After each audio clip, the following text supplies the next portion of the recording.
Olá, sejam bem-vindos aqui à MF3, Escola de Filosofia. Na playlist Terapia,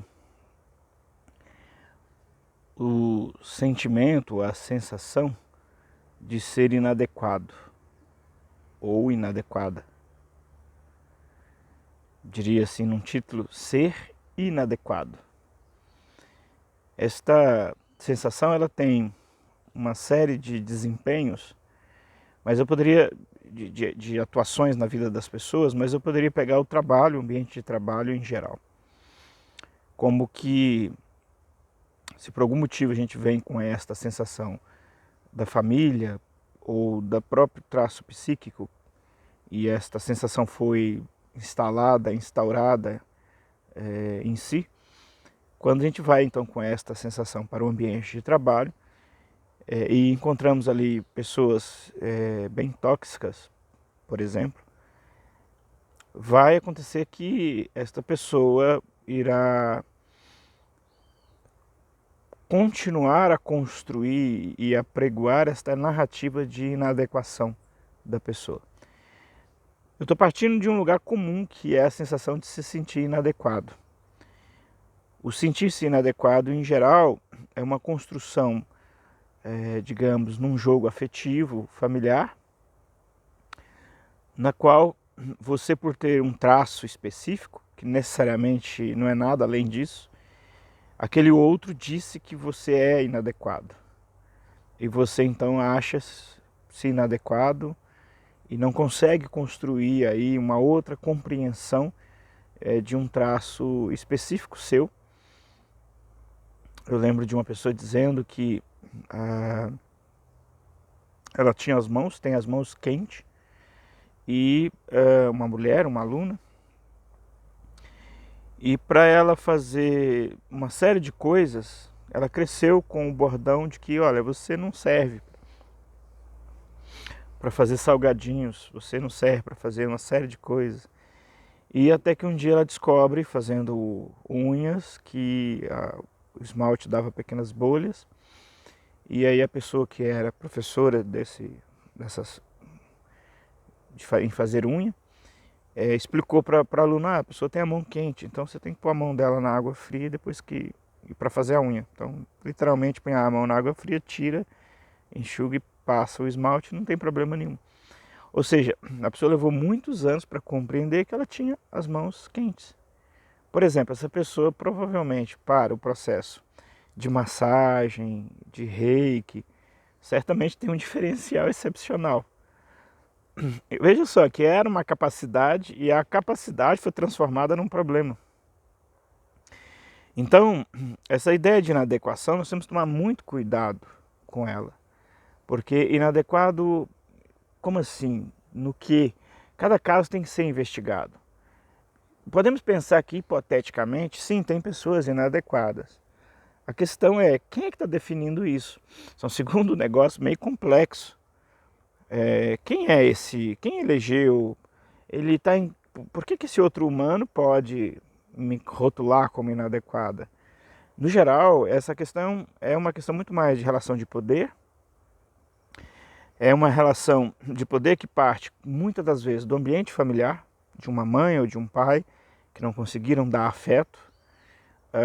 E por eles viverem um processo de deserto, eu diria, afetivo, dentro deles mesmos, eles não conseguiram passar isso para os filhos e criaram esse processo depreciativo dos filhos, mas de qualquer outro ser vivo que passa perto. E a criança cresce com esse senso de que eu estou sendo inadequado. A origem da percepção de inadequação, em geral, está ligado a isso. Outros casos, pode sim haver inadequação por outras origens, mas o grande volume, no geral, tem a ver com isso. E, incrivelmente, isso vai para os ambientes de trabalho. No ambiente de trabalho, você vai encontrar um indivíduo tóxico, que é aquele que também teve um problema de lidar com seus próprios afetos. Então, esse indivíduo produz a comunicação violenta, e a comunicação violenta é exatamente o circuito da toxicidade desta retórica, dessa fala.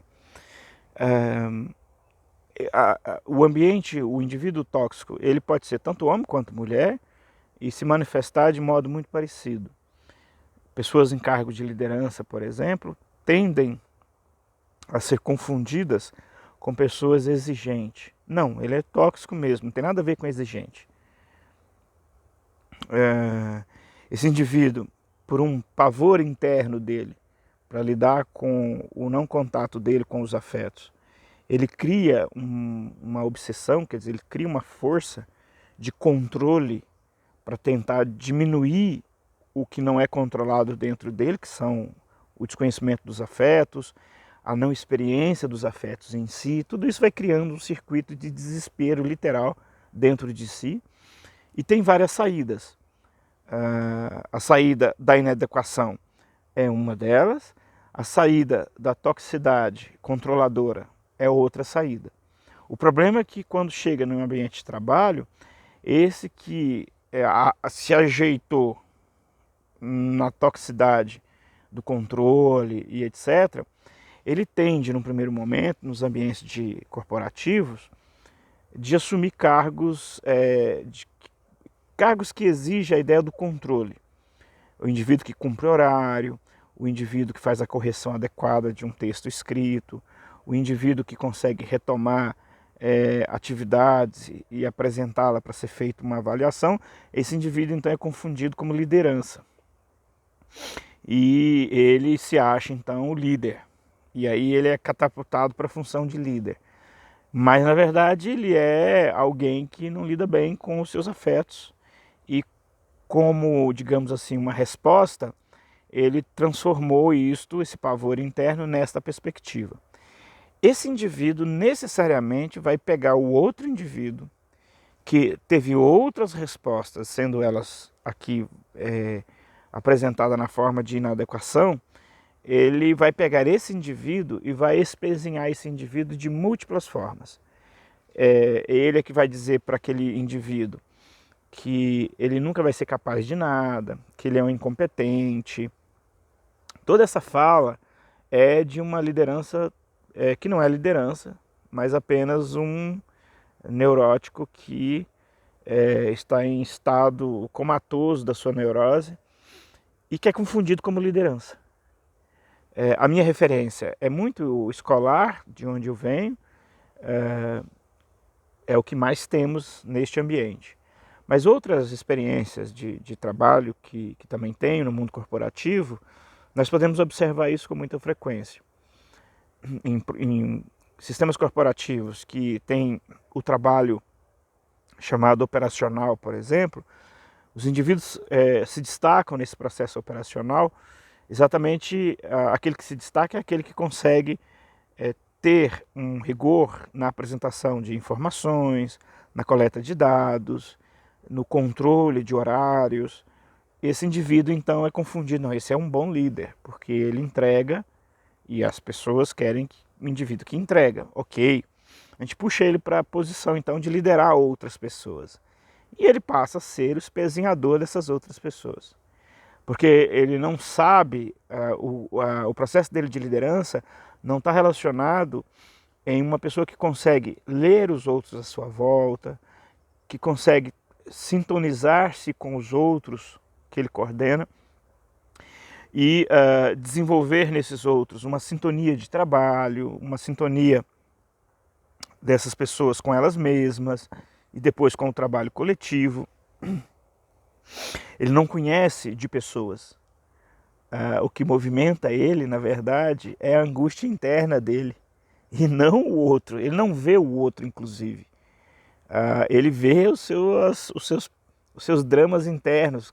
Ele não vê propriamente, mas é o que motiva, é o que faz a ele correr, é o que faz ele ter aquele comportamento. Tudo isso, sobretudo, para fornecer aqui nessa pílula elementos, tanto para esse que é tóxico, que quer, por algum motivo, se reconstruir e desconstruir, na verdade, essa linguagem tóxica, quanto para aquele que, no ambiente corporativo mais visível, é a vítima, que é, sobretudo, o indivíduo que se sente inadequado ou que já ouviu isto. Você é inadequado para isto. você nunca vai fazer nada, você é incapacitado. Esse indivíduo que, não sei de onde que ele tirou isso, o direito dele de poder vaticinar sobre a vida alheia do outro. Aparentemente nós tomamos como vítima apenas esse que se sente inadequado. Mas se nós formos percebermos, o outro é um tóxico. E ele precisa também se cuidar, e ele também necessita de cuidados. Ele é que faz as outras pessoas de vítima numa olhada imediata no ambiente de trabalho. É esse indivíduo que aparentemente garante as entregas que a empresa precisa, mas são entregas que têm curto efeito. Ela produz efeito só por um tempo. A empresa que monta suas lideranças na toxicidade de indivíduos que tritura os outros, que humilha os outros, é uma empresa que cresce só um tanto e depois necrosa as beiradas e tende a não ir muito adiante. Enfim, até uma próxima pílula.